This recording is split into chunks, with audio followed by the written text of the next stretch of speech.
Hey couples, you've probably heard of the 5 love languages. There's a great book out there by the title, but did you know that there are also fight languages? Yeah, just like we have a natural way that we show and receive love, we also have a natural way that we like to show our disdain or our frustration in the form of a fight language. So let's talk about the 3 fight languages. This is the third of 3 pillars of a healthy marriage. If you want to be strong and healthy in your marriage for a lifetime, you've got to choose love, you've got to earn trust, and then you have to keep talking. And a lot of times that means working through conflict. That's where these fight languages come in. So see which one is your default fight language. Here's the first one, escalation. So the escalator is the person whose default reaction in a time of conflict or when you're hurt or upset is to raise your voice, maybe to yell, maybe your words get a little more colorful, maybe your body language looks like you're more ready for battle. It's just your way of saying, I'm not happy with the situation, and you're showing it in the tone of your voice, in your nonverbal communication. And here's the problem for escalators. That doesn't feel very safe to your spouse, does it? When you're coming at them angry or raising your voice or yelling or being kind of aggressive with your body language, that's not inviting a conversation. So that's why escalation is not a good language. It's a bad fight language, but it's the default of many of us. That's what naturally comes out of us. And a lot of times if one spouse in the marriage escalates, then the other one tends to withdraw. Yeah, so the withdrawing person is when you get into a conflict situation or you're upset, your tendency, your natural bent is to be like, I'm going to run away from conflict. I don't want to have anything to do with it. I'm going to sweep it under the rug, or I might just refuse to engage in a conversation at all. I don't want to talk about it. It's fine. Let's just get past it.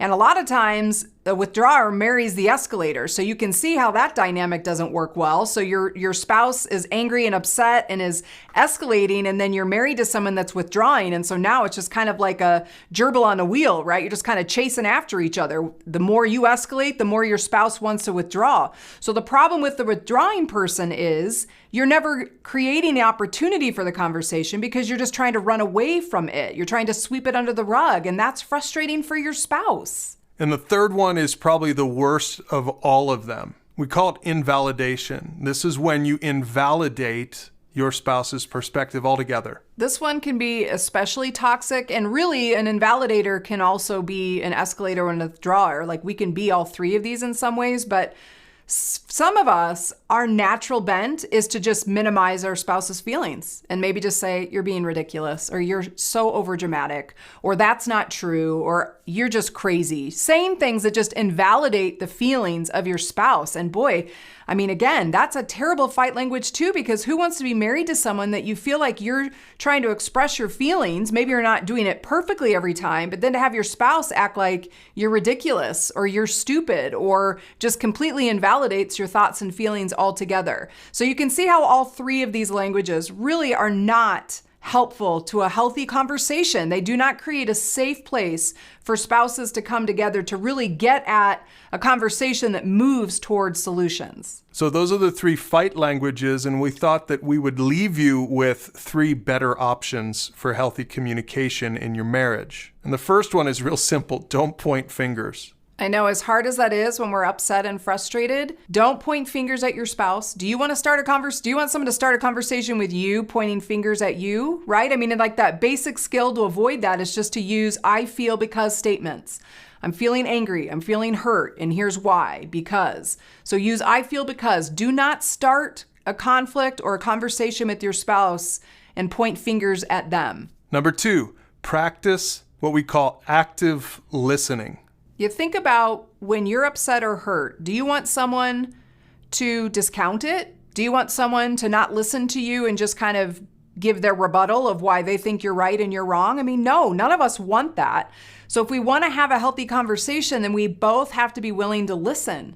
So as your spouse is sharing their I feel because statements, as they're talking about how they're thinking and feeling, your job's to listen.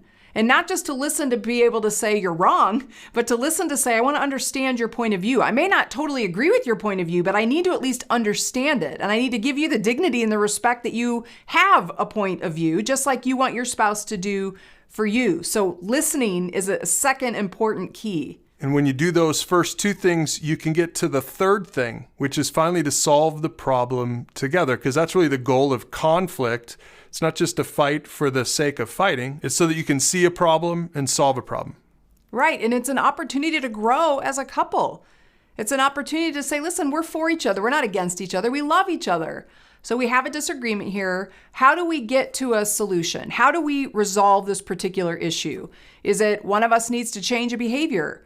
Is it we need to just compromise and kind of meet in the middle on something? Is it we need to disagree on certain things, but we can certainly agree on some of the more important things? Like, what do you need to do to say, how do we get past this particular argument so we don't have to keep repeating it and coming back to it time and time again? That you really can say, what are we going to do moving forward? How are we both going to adjust our thinking or our behavior so that we don't find ourselves fighting about this again next week? So that's how to fight right. Don't point fingers, practice active listening, and then solve the problem together. When you do that, you'll be able to overcome those 3 fight languages that come so naturally. Find more topics like this to strengthen your marriage at flextalk.org.